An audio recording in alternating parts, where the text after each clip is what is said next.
Now 250,000. Now, but you get 275. High, but you get 275. 3. Now 300,000. Now 3 1/4. 325. High, but you get 3 1/4. But you get 325. Now half. Now, but you get 300. And hello from Dallas, Texas. It's the Mike McGavel Jones Show here at the corner of the Dallas North Tollway and LBJ Freeway. And I have a new producer today. It's Matt. Hello, Mike. How's it going? It's good. You sound like Zach. I try to. I do my best to blend in, make it as seamless as possible. Well, you know, it's going to be a very interesting week.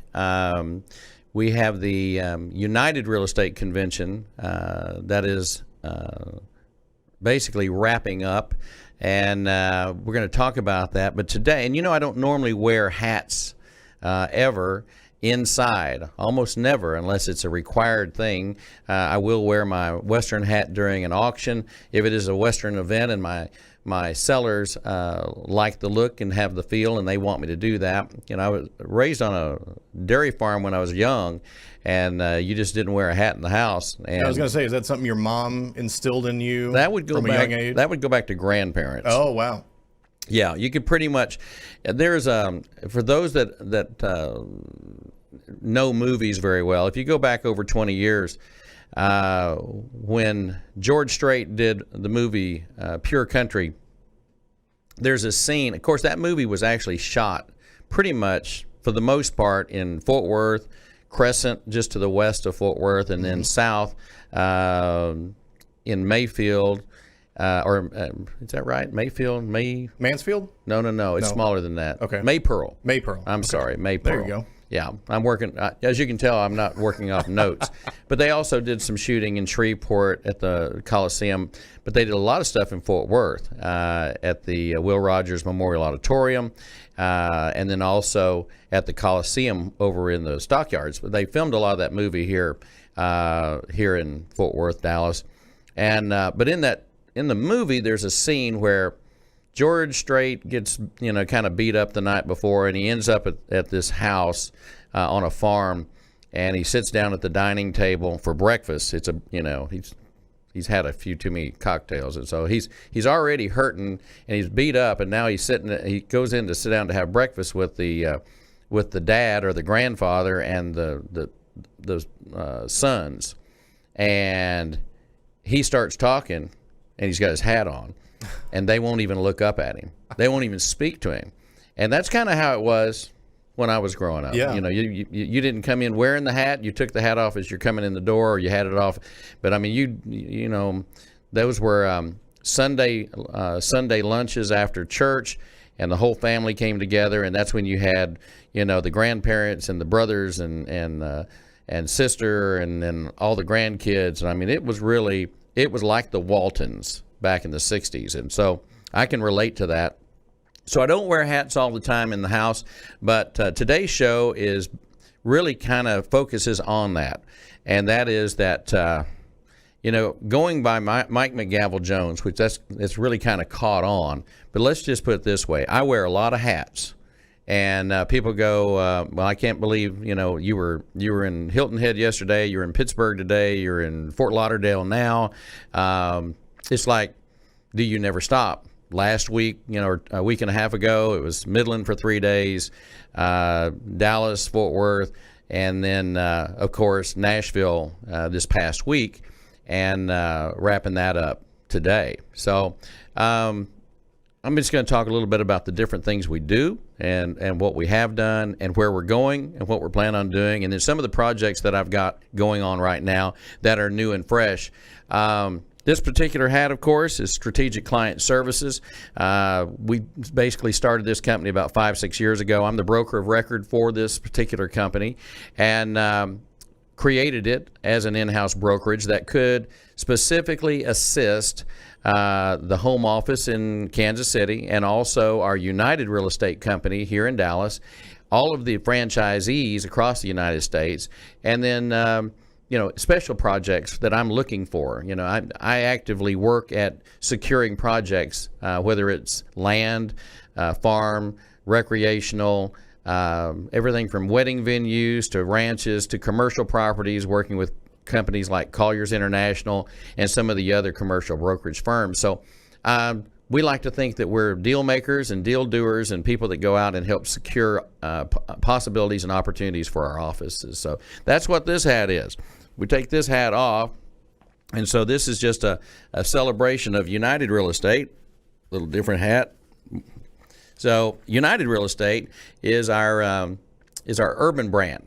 And I can still remember those of us, 12 or 13 years ago, sitting down in the basement where our conference center is in Kansas City off of Berry Road. And over a period of time, it kind of came up, why aren't we in the urban sector? Because if you go back to United Country 50, 60, 70 years ago, there was a large footprint in places like Chicago and Kansas City and many of the major cities across the United States. And so we had this footprint because, quite frankly, when Roscoe Chamberlain started this company back in the 20s, the idea was to create a Sears and Roebuck catalog for recreational property, farms and ranches and lifestyle property. So he based in Kansas City. It's always been in Kansas City. But they would have satellite offices out and about around the United States. The idea was you circulate farms and ranches in small towns to the people in the city, and the city people will go out and buy a weekend place or a small farm, or if they may just want to move out there and retire or whatever, spend the rest of their life there. People are always on the move. They were on the move 75 to 100 years ago. People started, once we had the interstate road system in the United States in the last 50 years, everything's changed a lot, and people are just much more transparent and transportable. And so the game changed. And so we can credit the interstate system. And I know that President Eisenhower was big behind getting the interstate system done, but it had been in the works for years. It took a long time to get the interstate system put together. Now it's about continuing to upgrade it and make it usable. That's why we have so many tollway systems now across the United States. I'm not going to say that I'm a big fan of tollways, but I do appreciate the fact that they actually maintain them. And I do hope that the folks in Washington, D.C., with the federal government money, will invest their funds in improving our infrastructure, not only our roads, but our bridges, because as these things deteriorate over time, they only have a certain amount of shelf life. They're not like building some things that just last forever. And we have to continue to invest infrastructure money, or we're going to have problems with our roads. And as can be seen in the city here where I live, in Dallas. So anyway, we celebrate United Real Estate this last week. And so Nashville, Tennessee is where the conference has been held. It wrapped up basically last night. Sunday night was the wrap up, and then most everybody's flying home today. And as you can see, I'm here to celebrate United Real Estate and the 6,000 or 7,000 agents and brokers we have in the over 100 offices that started from an idea in the basement of the conference center in the home office of United Country Real Estate. So shout out to Rick Haas, who is our COO. And he came from New Orleans and is a fantastic guy. And he has really energized the troops and our management team, and he's a great asset. And he's over all of our brands now. And so you'll see him on a future show. He's been on one. I had him on about 3 months ago, but you'll see him again because now he's been with the company about 3 or 4 months. We're going to see what's happened in 3 or 4 months and where we're headed and what we plan on doing with United Real Estate, and to grow the footprint, and then also to improve our performance and provide better and better service for all of our buyers and sellers. So that's what United Country is all about. So I take that hat off, and I've got lots of hats. We got lots. You got a whole pile of them. Oh, we got a lot of hats. And so now this hat, this is like going back in time here. This is our United Country Auction Services hat, and this particular division is now operated by Sean Terrell, who's the president of that division. I started out as the president. He was the vice president when I came on. And over the last 3-4 years, we've transitioned. I've spent all my time now in Dallas For 8 years, I commuted from Dallas to Kansas City via Southwest Airlines. And so I would fly up on Mondays and come back on Friday. Ended up having a home there for about 3 years. But that 8-year period, I made a lot of friends at the home office, a lot of good people that we got to know and spend time with, and really appreciated the time that I had in Kansas City. I wouldn't trade for it. Funny thing is, when I got in the auction business, I attended auction school in Kansas City in the stockyards. It's no longer in the stockyards, but Missouri Auction School was there. Of course, since then, we've started another school of our own. But it's interesting how much impact Kansas City has had on my life because, the auction school was there. That's where I went to auction school. And then my first big client showed up about a year later, maybe 2, and that was Western Auto Supply Company, which is now Advance Automotive. And but it was funny. Somebody said, "Well, did you sell a lot of Western Autos?" I said, "Well, we sold a Western Auto associate store somewhere in the United States every week for 20 years." And that's a lot of stuff. That's a lot of stores. That's a lot of travel, and that's a lot of hard work. And we did that. And then being a member of the National Auctioneer Association, which is based in Overland Park, Kansas. I'm a proud lifetime member, been a member for my entire career, and fortunate enough to be past president and be in the Hall of Fame and win the international competition in '98. So, and that's just about 10 or 15 miles outside of Kansas City. So almost everything that's happened to me in my entire professional career has pretty much surrounded Kansas City. So shout out to all the folks at United Country Auction Services, Trina Turner, our assistant up there, executive assistant, and then of course Sean and his team up there who are working so hard. Jimmy Dean Coffee from Bloomington, Indiana, my buddy from going back to about 1980, 81, when we were just kids working together outside of Gainesville, Texas. So shout out to the United Country Auction Services team. Mike, I'm curious actually about Kansas City. I've always heard that as a one of those cities that you don't necessarily think of that about visiting, but I've heard it's a nice place to go. I mean, if we wanted to take a trip for the weekend or something out of Dallas. Kansas City, yeah, it has everything. I mean, it really does. It has a downtown area that they've revitalized. They've got a great arena downtown. You could schedule a concert that you wanted to go to. I've gone to a lot of concerts there. They do have sporting events. They also do some agricultural events at Kemper Arena. They have casinos. They have a big music presence. They have a lot of nightclubs that play jazz. They have jazz clubs, a lot of music all over the city. There's several colleges up in that area, so you have a lot of youth. And probably the biggest draw to Kansas City, quite frankly, is the Plaza.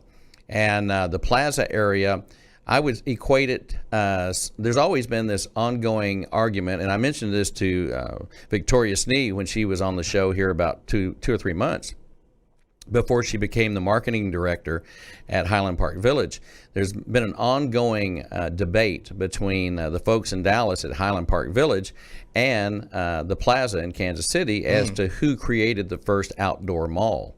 And when you go to Kansas City to the Plaza, now I will tell you the Plaza is larger, quite a bit larger than Highland Park Village. Of course, Henry S. Miller had a lot to do with Highland Park Village, and Mr. Nichols had a lot to do with the Plaza.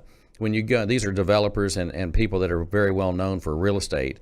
There is a Nichols real estate company up there too that was bought out, I believe, by one of the major firms. However, when you go to the Plaza, it's going to remind you of Rodeo Drive in Beverly Hills. So if you've traveled to California, if you've gone different places, and you go to Beverly Hills, you're going to see a lot. In California, has a mission look. Everything kind of has a mission look, kind of the red Spanish tile roofs, and that is indicative of what the Plaza looks like. Great food, great restaurants, and lots of them. So I would highly recommend. They also have the World War I Museum. And yes, and a lot of people don't even know that's there. But a lot of times when they'll be featuring a sports event, one of the bigger sports events, whether it's the Final Four or whatever, they will show scenes from the World War I Museum, or they'll talk about how they toured it. So I would highly recommend you check out the World War I museum, and also, that's where Hallmark cards are made. They probably give tours of that facility. And so between the barbecue, which is the most famous thing about the food, I was going to ask, is the hype real about Kansas City barbecue? Because I've heard about it, forever. Obviously, being a Texas boy all my life, I have my favorites down here, but I'd love to try it. Well, and it's debatable. There's about 3 or 4 different companies. There was a company that came in from basically. In Oklahoma, in Stillwater, they have a Eskimo Joe's or Oklahoma Joe's. Sorry, it wasn't Eskimo Joe's. That's a club where Garth started. But Oklahoma Joe's was a famous barbecue place, and they opened up in Kansas City. They have since, in the last 3 years, changed the name to Kansas City. I think it's Kansas City Barbecue. And so it's still the same location, same great food. But when I go to Kansas City, that's usually where I go. Okay. But Arthur Bryant's is considered one of the main ones. Arthur Bryant's is over on the east side. And then there's another one south of downtown. So, yeah. Kansas City is a good place to go. I'm putting it on my list. You should put it on your list. But plan it, like if there's a great concert in town or a musical event that you like, and they have rail cars downtown. When I first moved to Kansas City, I lived in the old Federal Reserve building, like on, I don't know what floor is, like the 40th floor or something. It's way up. One of the highest. It could have been the 28th floor. I don't know, but all I know is where the unit that I had. We shared. I shared that with Mike Duffy, who's the president of the United Country Real Estate Company in Kansas City, and Mike's a Louisiana boy, and he and I pretty much were out every night. That's all I'm going to say. There's no film, there's no photos, but we had a good time, but the view was incredible because you could see all of the Northland, they call it the Northland area, north of the river, and you could see, for miles and miles. And just to the northwest of downtown is where the old airport used to be, which is still the executive airport or the corporate airport for Kansas City, the metro airport downtown. You can go, you can fly private jets in there and private planes. But when I went to Kansas City, that's where I flew into, on a Braniff. And that was also one of TWA's hubs. So a lot of history in Kansas City. Yeah. A lot of cool history. Sounds like it. The Bass brothers from over in Fort Worth actually own or have owned, I think they still own it, all the property where the original Kansas City Stockyards is located. Oh, that's They bought up all that development area right in there, and they've been systematically revising it for quite some time. So anyway, yes, I highly recommend it. Now, I did mention that I flew on Southwest every Monday, and I would come back either Thursday afternoon or Friday for 8 years. That's a lot of miles. That's a lot of traveling. But that's my segue to do a shout out to Herb Kelleher, who we lost in the last month, and who, along with a friend on an airplane, drew out the plan for Southwest Airlines on a cocktail napkin. And it has become one of the top 2 or 3 airlines in the world, all because of a guy like Herb. And, I'm really tickled that I lived at a time when he was still running the company, because it's not the same I'm not knocking Gary Kelly. Gary Kelly, one thing I'll say about Gary, if I'm on an airplane and I have something I like or don't like and I send a note to him, I will get a personal response from him. There you go. That's very impressive. But Herb, that's back when you would get on a Southwest flight and you could sit in the party seats. I don't know if you recall that. You probably I don't recall that, no, but it helps if you're old. And so you'd get on the plane, and as you'd get on the airplane, on the left-hand side and the right-hand side at the front, there would be a row of seats looking to the back of the plane. Oh, wow. And a row of seats looking at that group. It was weird. That's strange. And it was in the front, and I believe the middle, and the back. So the planes weren't full anyway. Oh, and so what was great about it, though, if you were in sales, or if you were trying to sell something, or if you were a salesman that flew a lot, you could meet all these people. You had conversations. I used to get more deals just sitting, and I called them the party seats of Southwest Airlines, and you'd run into Herb on a plane, and this is also back when the front part of the plane was smoking. At one time, it was all smoking, and then they segregated it to just the front of the plane. Right, because that makes a lot of sense on an airplane. Well, this row is going to be non-smoking, but the row right behind you is going to be smoking. That's right. That's right. Well, it was like the first 5 or 10 rows would be smoking, and then they'd have kind of a non-existent wall. Right. It's kind of a wall, but hey, it's going to get through, right? And that was just weird. That was weird times. But, we didn't think anything about it back then, because if you look at the movie stars that were flying years ago, you always see them smoking on the plane. Yeah. And there's probably been planes gone down because of smoking, because things do catch on fire, I remember my first flight out of Love Field was in 1968, and so over 50 years ago, which is hard for me to believe, but I just remember American Airlines was the dominant air company at that time. They were the provider out of Love Field, and it was so different back then because everybody dressed up. Everybody, literally, men had hats on and women wore high heels, and this was like an event. If you flew, that was a big deal, right? And it wasn't cheap. And so my first flight out of Love Field was to Los Angeles, when we moved out to California for about 3 or 4 years when my mother remarried. And so we ended up out in California. And I just remember I was 9 years old. I'd never been anywhere. I really didn't have any good clothes to really, not like you were dressing up going to church or something. I was just, on this plane by myself when I was about 9 years old. And the flight attendants kind of took you under their arm because it's like, here's this kid. But that's before they put tags on you or anything. You could just run. I guess you could run amok if you wanted to. I just remembered that it was a 3-hour flight, and I sat in the back of the plane and played gin rummy with the flight attendant all the way to California because it was an evening flight. That's great. Yeah, it was cool. Then I caught her cheating. Oh, no. That was great. Because I was by the window, Oh, so you can and see she her. was sitting here, and then I realized my window, the cover was up, and it was she could see my cards. Oh.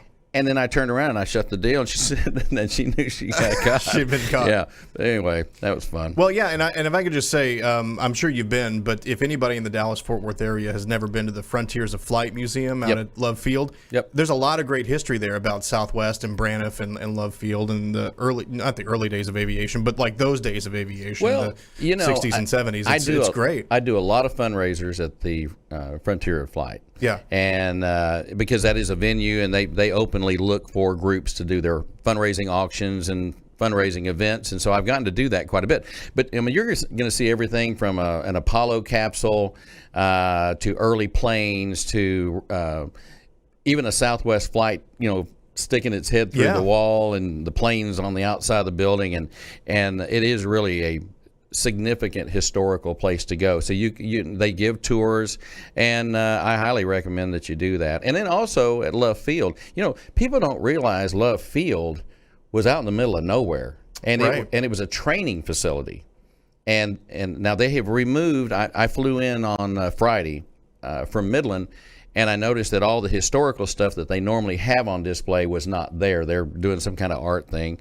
But they usually do have the history of Love Field there. It's incredible. And if you ever get a chance to just read the history of Love Field, I was talking to a guy not too long ago, and he said, my grandmother used to pick cotton in the fields around Love Field. Oh, wow. And so that just tells you. It's hard to imagine. Highland Park and all those areas, everything around Love Field and Bachman Lake and all that, that was just down in the middle of nowhere. And it's hard for us to realize it now, but Love Field's got a great history. I was never so happy to see them remodel it. It was terrible. People think that the Kansas City airport is the worst. Yeah. I will tell you that. You will not be impressed with the Kansas City airport. Okay. However, they say they're going to build a new one, so it's easy to get in and out of, but you're not going to have a fine dining experience. Okay. And you may have to stand outside. But anyway, I did that for a long time, but it's airports are interesting, and I'm in one all the time. I'll be in Atlanta tomorrow, and in Nashville later in the day, and so shout out to Herb Kelleher, a true indeed. Texas and aviation legend. That's great guy. And that also kind of goes back to the multiple hats thing that I was talking about. Herb wore all hats. He wasn't just the CEO. He was the guy that got out and marketed. He got into a contest with someone, and I was reading his story the other day, things that I didn't know. I knew a lot of things about him, but I didn't know everything. But he got into competing with some guy about it wasn't a website, but it was a slogan or something, and he challenged the guy to an arm wrestling contest, and whoever won got it. Well, it was all fixed. You knew that. He'd already probably made a financial arrangement. I'm sure. And then he had boxing gloves on, but he would do all kinds of fun stuff. But he made working at Southwest fun, and that's kind of how I feel that all business should be. Yeah. It should be fun because life's too short to work for a company that's no fun. Well, I mean, it just goes to show you Southwest is not successful by accident, right? No. I mean, there's a reason why they've done so well, and I think that's a big part of it. Is everybody that I've heard from that's worked with Southwest or worked at Southwest has had nothing but great things to say about it. Well, the thing about Southwest is too, now, they just opened travel to Hawaii, and they were smart. The governor, I believe it was the governor of Hawaii, met the people off the plane. There you go. Which is very good business. Yeah, very there good you go. business. So anyway, that's good stuff. You got more hats in there? I got more hats, and I'm trying to figure out what direction I want to go here. Okay. I probably ought to mention this hat, and if you follow me on Facebook, that's a sharp looking hat. you like that hat? Yeah, I do. That is my Texans Can Cars for Kids hat, and I just got given this the other day. We do sell about 200 cars a week for Texans Can Cars for Kids. We have campuses in Houston, San Antonio, Austin, Fort Worth, and Dallas, and all around those areas, okay? Got about 14 campuses. We actually had Richard Marquez on the broadcast here about 3 weeks ago. Richard Marquez is the CEO of Texans Can. And just to tell you, it's a joy for me because what we're doing is we're taking this is a 30-year-old organization. It has had spokesman Dale Hansen. Let's see, who else? Right now we have Cynthia Izagari from Channel 8. Previously we had John McKay. We've also had Babe Laufenberg that played for the Cowboys and then went to work for Channel 11. We've had Norm Hitzges, and we've had Nolan Ryan as our guest endorsement guys. Great endorsers. Absolutely. But the reason it's important is because we're taking at-risk kids who dropped out of high school, who dropped out of opportunity to get a high school diploma. Maybe the young lady got pregnant. Maybe something happened in their lives. Maybe, quite frankly, maybe they were a juvenile delinquent. Maybe, I don't know. Everybody's got a different story. But they took the best of the group and introduced them back into school to help them get a high school diploma. Those that were deserving. They don't waste their time on people who aren't committed and aren't committed to giving back to the community. So not only are they going to put them back in high school, but they're also going to ask for them to give back. And I think that's super important. And so we have been with them now for almost 9 years. It's 8 or 9 years. And we've enjoyed it immensely. We've made lots of friends. It's a big part of my life. I love being a part of a group that's doing good things, especially for the youth of America and disadvantaged kids. Quite frankly, they're not privileged. They're just in a part of a life that they didn't pick, in a place they didn't probably plan on being in, and this is helping them pick up and get a redo. And you don't get many redos in life. No, you don't. No, you don't. So they're doing some good work over there. They really are. So, Richard, if you didn't get a chance to watch our episode from last week, we did a best of series, Mike McGavel Jones Show with Richard Marquez. Watch it. I think you'll find it inspiring. And he's quite a story because he grew up in West Dallas, just a Hispanic kid from West Dallas that was kind of a troubled youth.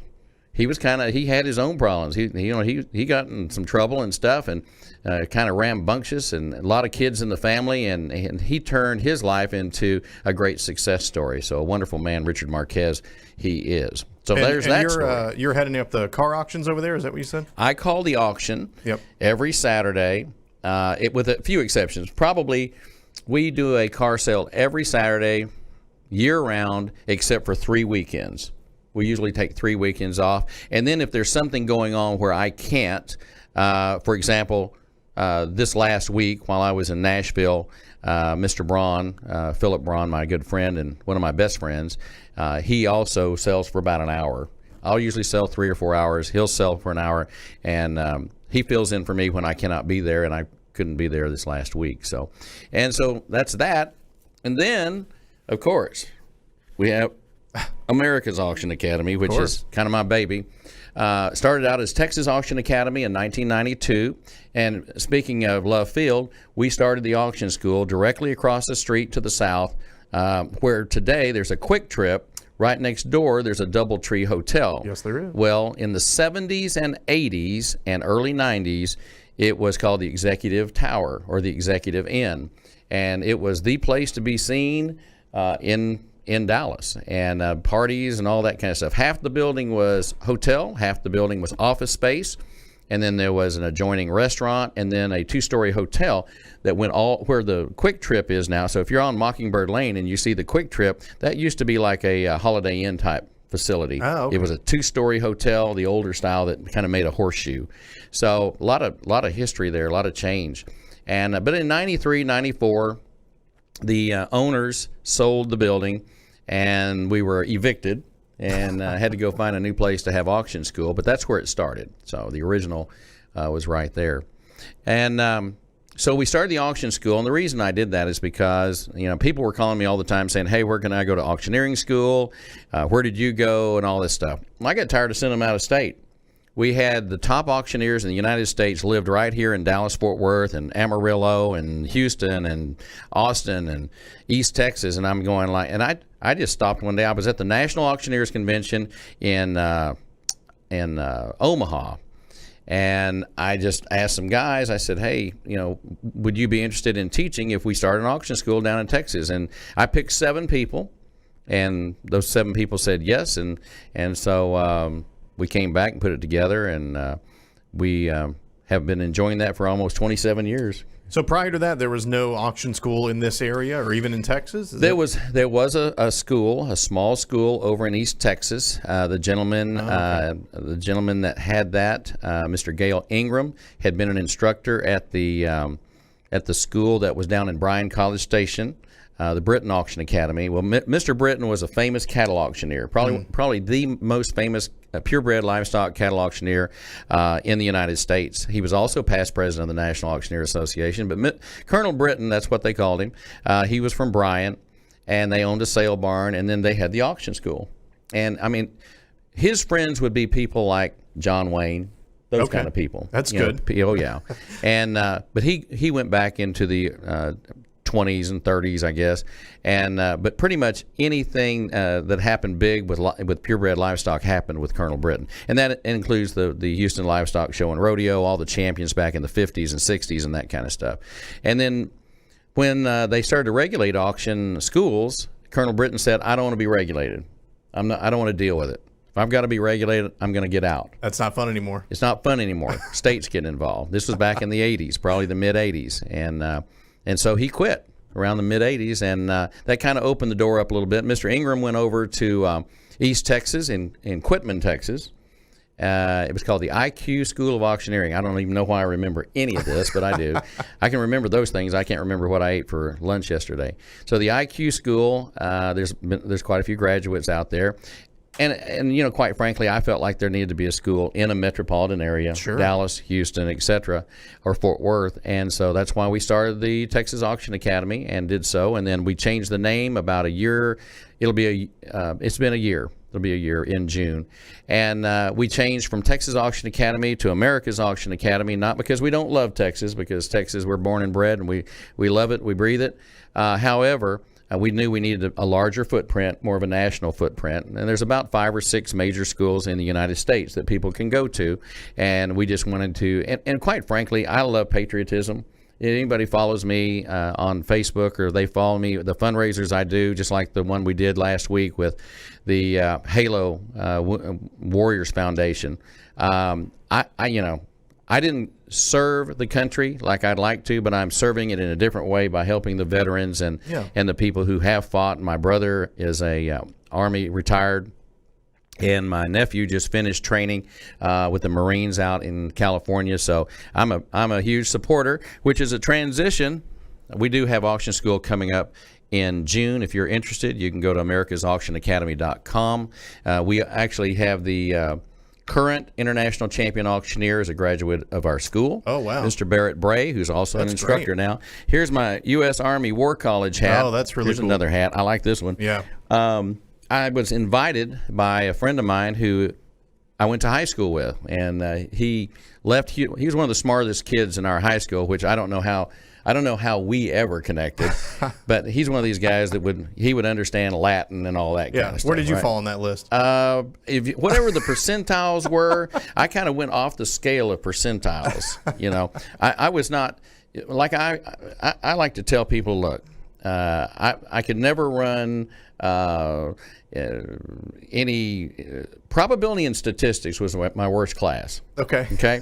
But now, if you need me to figure out what my commission is going to be on a $3.7 million sale, you got that. I can tell you that really quick. It's an amazing. And that's the most important thing. Well, it seems to have worked out.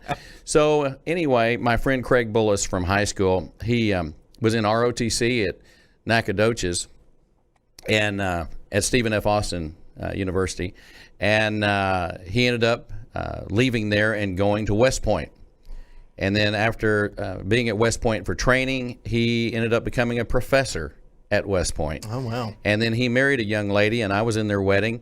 And she was in the military. She joined the military. So they were both in the military. They're just a phenomenal, great couple. And then they have children.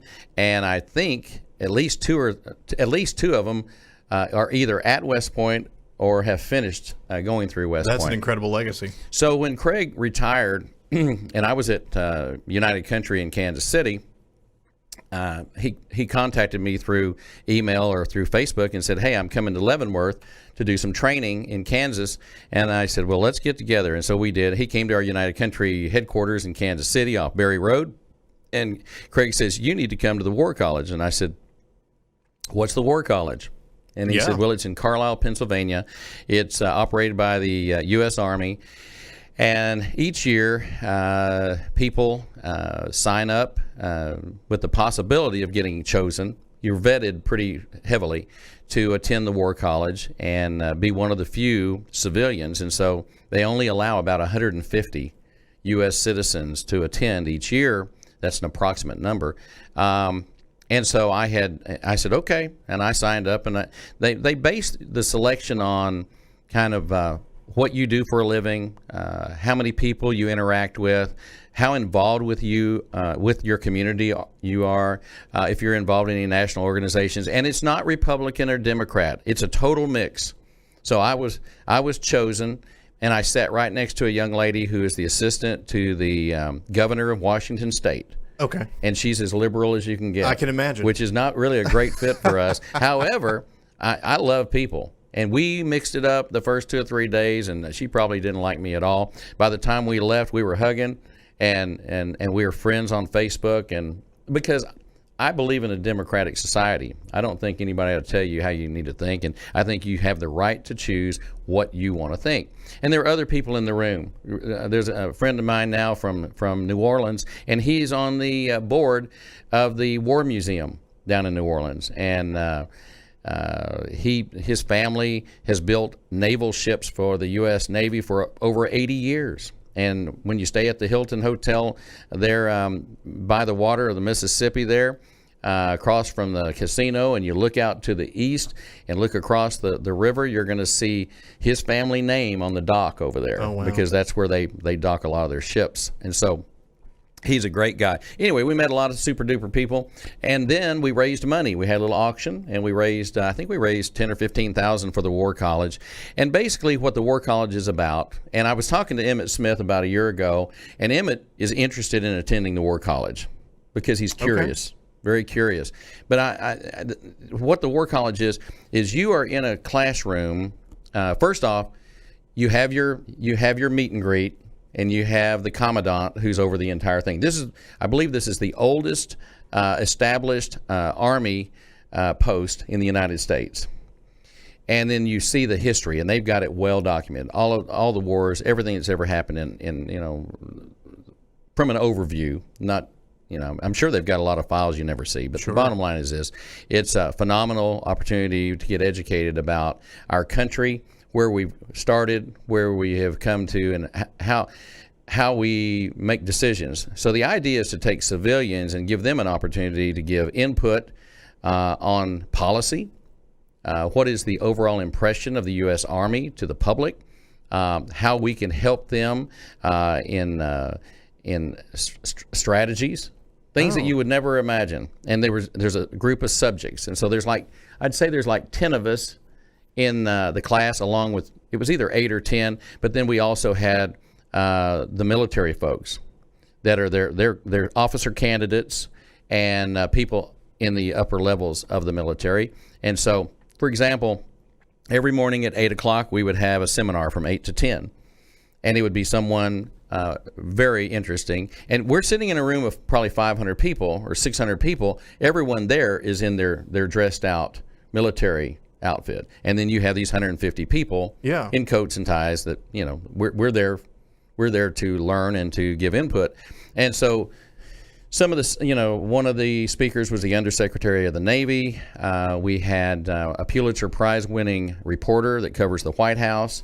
We had an ambassador to Afghanistan, Libya. There were 3 or 4 countries that he's been posted at. All of his predecessors were assassinated. He's the only guy who served all 4 places and didn't get killed. That's incredible. That's good luck, I would say. Or maybe blessing. Yeah. Luck helps. Yeah, luck blessings helps. Work. Yeah. So anyway, and then we had a gentleman come in and present about China and where they were 10 years ago, 20 years ago, and now. And I'm talking about visuals from the sky. And you see how much they've advanced. Oh, wow. Oh, it's scary. It's really scary.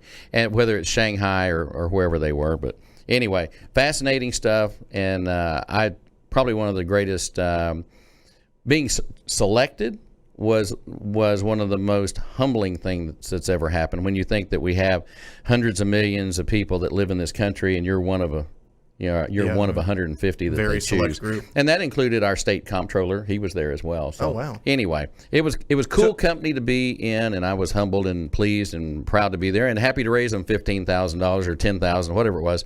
I know there was a presentation check, and I think it's posted on our website. So part of it is you giving them feedback, you telling Yes. them things like, here's what I think you should do. Is that Yeah, part of, and part of the program? they also talk about politics. We get into the politics. Now, they don't let you go far off in the weeds on that one, because they really don't care about your politics, but they want to get the feel for the room. What's going on? How the wind's blowing. Yeah. So we're talking about Afghanistan. We're talking about Libya, places that, Iraq, Iran, the different ones. Yeah, I guess it is probably and useful. now Russia. Russia would be the big discussion right now. I'm sure it is useful for them to kind of take the temperature of the American public. They what have are people, to. What They are know people they have feeling? to. What are people thinking about us? They don't want to be on the outside. Yeah. Now, the one thing that I would tell you, if you're listening to this podcast and this show, and you feel qualified or you feel comfortable in that environment, that you have that curiosity that Emmett Smith has. I mean, literally, I was doing his fundraiser a year ago, and I asked him if that would be something he'd be interested in. And he said, absolutely. Wow. Well, that's cool, because you don't think about Emmett Smith running with a football and then thinking, I want to go to the War College and learn something like that. I bet he could have something to offer, though. Oh, of course. Yeah. Of course. Well, he's brilliant. He's a brilliant man. And I'm a big fan. So anyway, there's that. And then right here at home, we have Ducks Unlimited. Now, our other thing is fundraising. We do lots of fundraising. And we do work with Ducks Unlimited. This is my hat from Dallas. This was from last year, New York City DU 2017 sponsor hat. And we do this on Wall Street. So I'll switch it out. We'll go that way. Okay. That's a good looking hat right there. There's a cool hat. So people understand that at auction school, at the America's Auction Academy, we raise money for about 6 different groups. Scottish Rite Children's Hospital here in Dallas, St. Jude Children's Hospital. We raise money for the National Auctioneers Association Foundation, which is all education based. We also raise money for the National Auctioneers Association Auxiliary, which is all scholarships. And we also raise money for the International Fellowship of Christian Auctioneers. And the hook on that one is the Fellowship of Christian Auctioneers puts together care packages for our troops.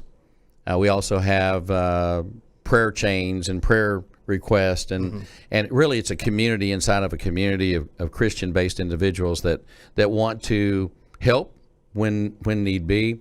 And I was fortunately and blessed to be a part of the beginnings of that when it was the Texas Auctioneer Association, and then we took it to the National Auctioneer Association. So we raise a little money for them, raise money here, raise money there, and then we usually have a special fund a need that we pick money for. The class usually picks that, and it can go from Sandy Hook to, the West grain elevator blow up. Yeah. So, we would send money to the Red Cross or a reputable group. It could be Texans Can Cars for Kids. We're going to pick somebody to give money to. And my philosophy is that you learn to give back. When you learn to give back on the front end, you receive back on the back end.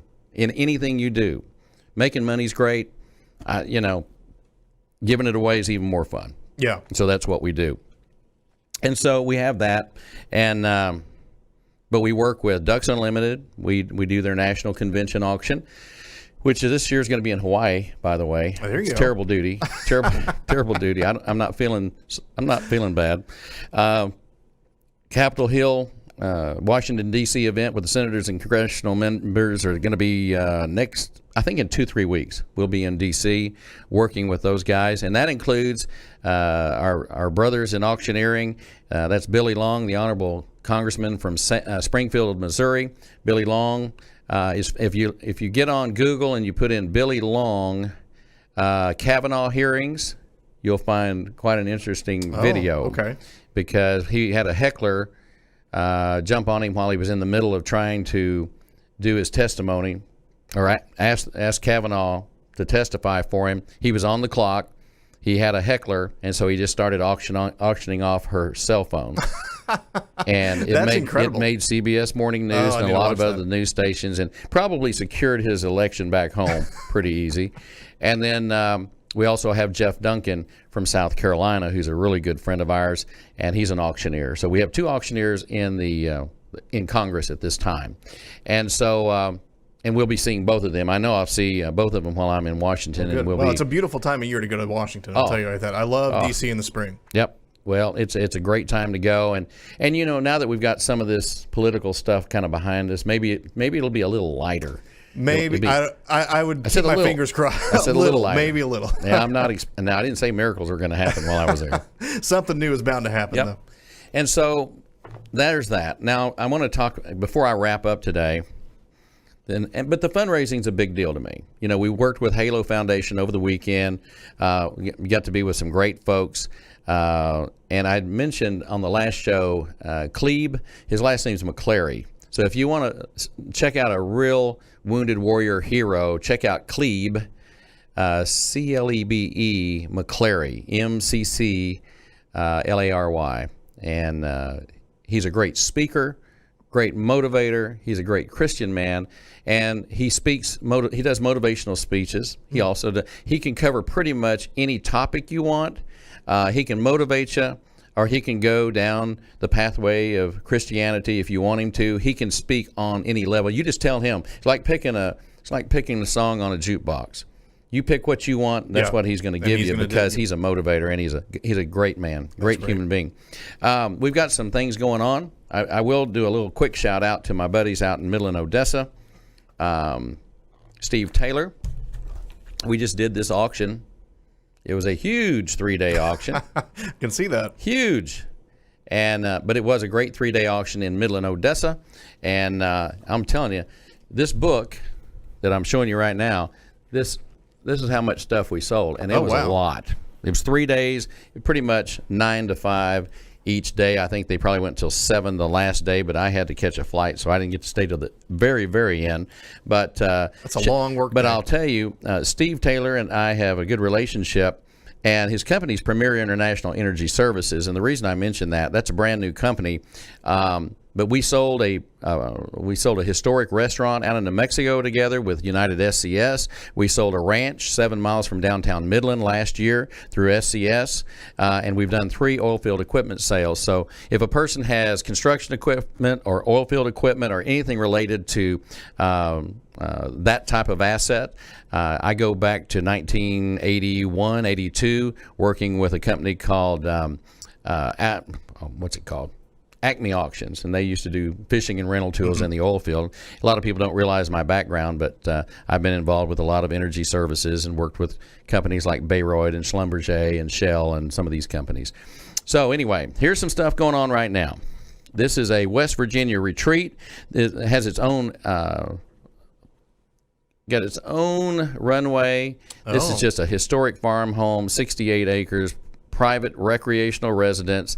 This is go to www.rollinghillslanding.com, or you can also go to united-scs.com. You can see all of these properties on our website. That's beautiful. This is a commercial property off of Jacksboro Highway near Lake Worth, and this is now under contract. The auction ended just the other day on the 20th, and so that is under contract. We are expecting it to close, but keep your eyes open. If something goes wrong, then we may have it for sale again. You never know, but I mean, right now it's under contract. Yeah.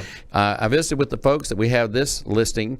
This is a $6 million listing on a gravel mining operation out in Colorado, just 30 miles west of Durango. So if you're looking for a lifestyle area where you can own a business and provide gravel to airports and cities and big contracts. This company's been around for a while, but there's a big, long shelf life of material on this property. And our good friend Bill Stanley and his team that runs our office out in at Blue Sky Homes and Land, they will help you with that. And then I wanted to mention Gary Hubble again, because he did win Auction of the Year for United SCS, and this was this was the auction that put him on the map this year.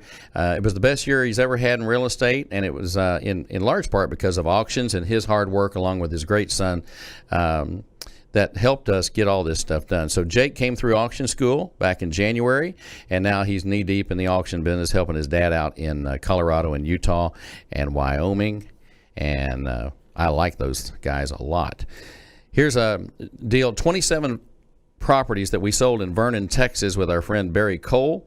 If you have a foundation, if you're part of a hospital or a group, a lot of foundations inherit a lot of property. And people don't realize that, but whether it's St. Jude or Scottish Rite or any of these different companies, a lot of times they have property that's on the rolls. They don't really know what to do with it. So if you're one of those groups, let me know and we'll be happy to help you. This actually was part of a trust, a ladies' trust in Wichita Falls, and that's where I was born. And she had us the board requested that we go out and sell these properties, and we did all 27 properties in a day. We rented out the Will Barger Memorial Coliseum and did that. This property, I've shown this before, the Luxury Mountain Retreat near Ridgeway. This is a killer property. It had never been lived in. It belonged to a developer, the largest land developer in Florida. We did this auction. It did not sell the day of the auction, but we did get it under contract, and we have closed it and sold it, and it took a little time to do it, but we did get it done. And that's what I'd like to say about auction. Just because you don't get it sold that day does not mean we can't get it sold. Sometimes you just have to get the right person to see the marketing and the advertising. This is Melissa Roybal's property that we have up for auction right now. The bidding ends April the 3rd. So if you're interested in New Mexico property, Melissa Roybal, it's going to be N is in New Mexico. It's NM, NewMexicoFarmAuction.com. NMFarmAuction.com. Get in there and bid on it. Starting bid is $375,000. It was originally listed years ago at $1.8 million. That's a steal. So there you go. And one more property, and then we're going to wrap this rodeo up. All right. There you go. Our auction for autumn antlers. It's an open auction. It's still going on. We opened that thing up, and then we went into a, I guess, what would we call it, an Arctic blast? That pretty much shut everything down. And so we have this up for sale right now. You can submit offers, and it is a terrific 5-star lodge, 10,000 square foot, all improvements, has a full meat market center where you can process your animals, and it has about 500 to 600 animals on the property now, and it has all the equipment. It's a turnkey operation and a super destination. And you have asphalt from the state road all the way to the front door of the place, and it's phenomenal. And in fact, I'll be going back up there in about 3 weeks and visiting the folks. So, and then check out this is the one I'm going to go to tomorrow, and then I've got a property outside of Abilene that we'll be promoting on the next show. So, look, that's what I got, Guy. What do you think about that? I'm interested in that house with the airstrip. Does the It's awesome. Is the plane included, or you have to bring your own? You know, I can probably make you a deal on the plane. All right, we're going to wrap up with this hat. Out. Okay, well, thank you very much for being the producer today. Yeah. And on behalf of everybody that's been a part of this one here in Dallas, Texas, at the corner of the North Dallas Tollway and the LBJ Freeway, Lincoln Center, we appreciate each and every one of you for being with us. God bless you. We look forward to seeing you next time. Stay with us every week. We go on somewhere around 10 o'clock, 10:15 every Monday. And on behalf of everyone at the Mike McGavel Jones Show in Dallas, Texas, we bid you adieu, adios, and God bless.